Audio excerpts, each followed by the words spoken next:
In this segment, we'll learn how to configure service for department. Go to Admin Settings and select Services under the General Settings. You can assign multiple services under each department. You can filter tickets based on the assigned service.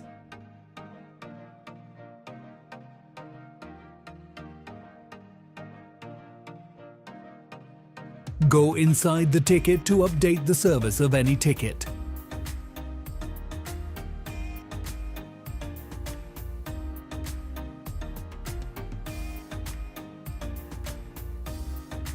New service can be created from the admin screen.